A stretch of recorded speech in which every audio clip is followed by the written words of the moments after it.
My name is Nikku Sharma. I've been a realtor for over a decade in the city of Toronto. Welcome to my YouTube channel. Thank you for being here. Today I'm going to talk to you about your landlord. So you have a lease in place, it's up for renewal, and your landlord wants to sell. So what are your rights and how much can your landlord raise the rent, as well as what do you have to do if they decide that they want to sell the property?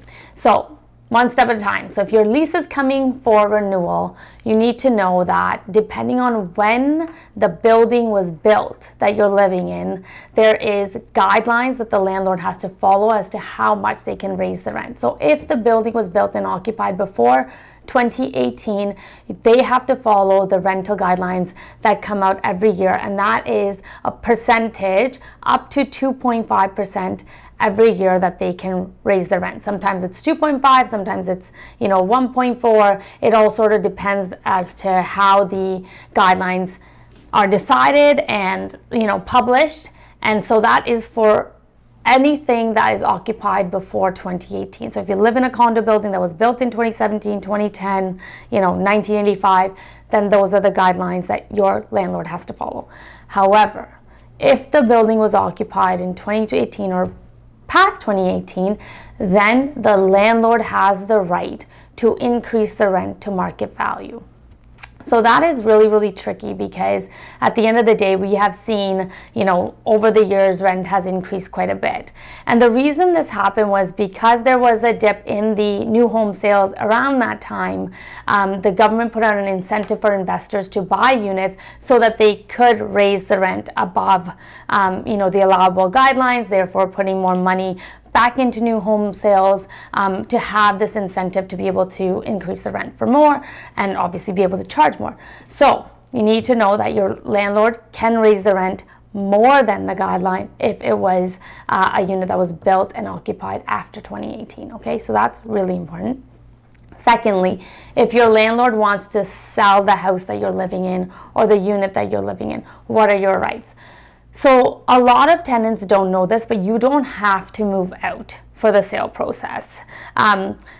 It is great to be a cooperative tenant and allow the showings to happen, keep the place neat and tidy, because that is the relationship that you're building with the landlord. And obviously if they're selling, there's a reason why they're selling, right? So two things that you need to be aware of. One, if an investor ends up buying the unit or the place that you live in, then you can stay there.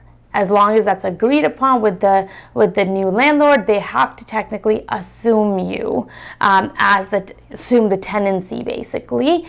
However, you can decide that you want to leave. If you are ready to kind of, get on to the next step of life or go to something bigger, you can move out and the landlord can go ahead and sell.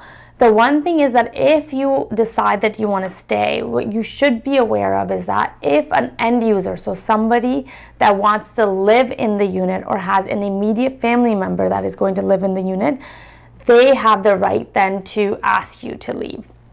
They give you the proper paperwork, proper notice in order to be able to occupy that unit. Once it is sold and closed firmly, you get your time to find your new place, and then they move in and you move out. Otherwise, if an investor does end up buying the unit, your tenancy will be assumed by that new landlord. And that is very common. I think a lot of people have this misconception that as long as a landlord's selling, I have to move out. You don't have to move out, but you should be cooperative with them for the process, because not only if you're not cooperating, are you hurting the relationship that you have with your current landlord, you could be implicating the relationship you have with your future landlord. So to sum it up, you don't have to move out. The landlord can't just raise the rent at any point, as how much ever that they want. They do have guidelines to follow. Yearly, they can increase the rent. So you can renew your lease or go on month to month. And then if you are occupying a place built and occupied before 2018, then they have to follow the rental guidelines. Hope you found this helpful. Let me know if you have any questions. I'm always happy to chat and talk about your unique situation so I can help you out. If you like the information, please subscribe to my channel and come back for more.